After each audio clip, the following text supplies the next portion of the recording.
নমস্কার, Arindam Mukherjee from Mukherjee management consultancy, career expert. প্রতিদিন কম বেশি তো ফোন আসেই। বিগত বেশ কিছুদিন ধরেই শুধু ফোন আসছে যে কেরিয়ারে সাকসেস চাই। কেউ বলছে শর্ট টার্ম, কেউ বলছে লং টার্ম কোর্স করে। কিন্তু সাকসেস যে অধরা থাকছে বা থাকতে পারে, এই সন্দিহান কিন্তু স্টুডেন্ট থেকে পেরেন্টস অনেকেরই মনে রয়েছে।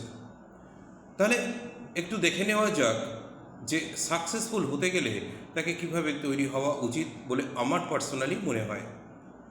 এক, তার একটা গোল সেট করতে হবে। দ্যাট ইজ তার ক্লিয়ার গোল সেট করা প্রয়োজন। সেকেন্ড, গোল সেট করলেই হবে না, কন্টিনিউয়াস লার্নিং এবং স্কিল আপগ্রেডিং করতে হবে। তার যত স্কিলকে শার্প থেকে শার্পেন করবে, আপগ্রেড করতে থাকবে, ততই কিন্তু তার মার্কেট ডিমান্ড বাড়তে থাকবে। এবং সমাজের বাইরে আমরা কেউ নয়, সুতরাং স্টুডেন্টকে মনে রাখতে হবে তার একটা স্ট্রং সোশ্যাল নেটওয়ার্ক তৈরি করতে হবে, যে নেটওয়ার্কে তাকে মানুষ চিনবে, জানবে, বুঝবে এবং তার কথা লোকে শুনবে। যদি নিজের পরিচালনা নিজে তাকে করতে অসুবিধা হয়, তাহলে তাকে একটা মেন্টর নির্বাচন করতে হবে। ঠিকই শুনেছেন, তার একজন মেন্টর নির্বাচন করতে হবে।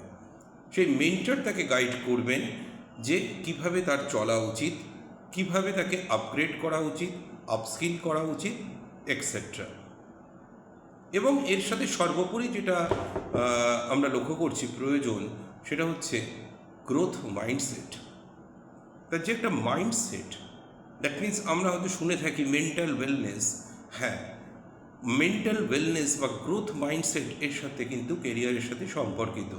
কারণ আমার মাইন্ড যদি সবসময় একটা নেগেটিভিজমস, আমার দ্বারা কিছু হবে না, আমি পারছি না, এইভাবে ভাবতে থাকি, তাহলে কিন্তু আমাকে কিন্তু পারা সম্ভব নয়। Next, discipline and ethics.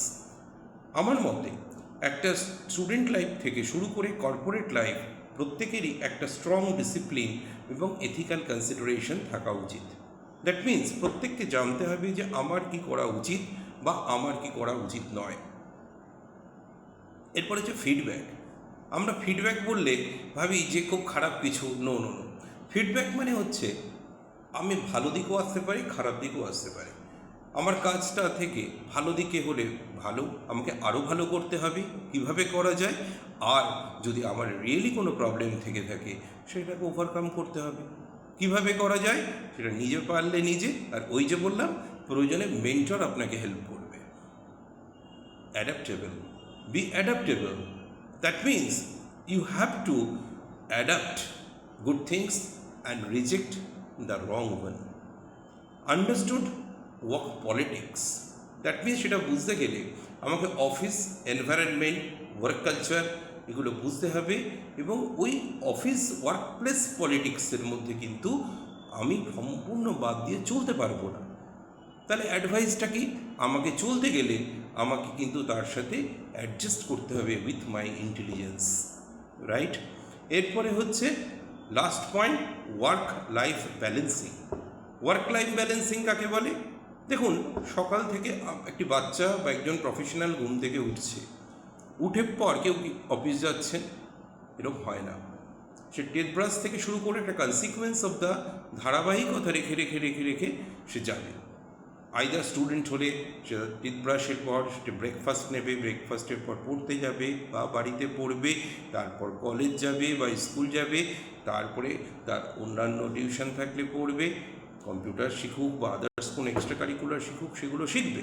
শেখার পর সে রাত্রে এসে হোমওয়ার্ক, তার নিজের প্র্যাকটিস সেগুলো করবে, নিজেকে আপ টু ডেট করবে, তার বইপত্র রেডি করে সে নিজেকে ব্যালেন্স করবে, করে সে অ্যাজ সুন অ্যাজ পসিবল সে গো টু বেড। এইভাবে সে সকাল থেকে রাত অবধি শুধু পড়া নয়, পড়ার সাথে তার কাজ সাংসারিক হতে পারে, বাজার করা হতে পারে, স্কুল কলেজের কাজ হতে পারে, টিউশনের কাজ হতে পারে, সব কিছুর সাথে সে কিন্তু আস্তে আস্তে ব্যালেন্স করতে করতে যাবে।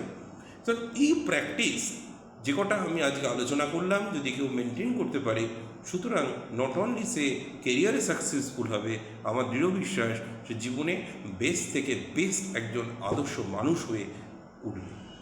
নমস্কার।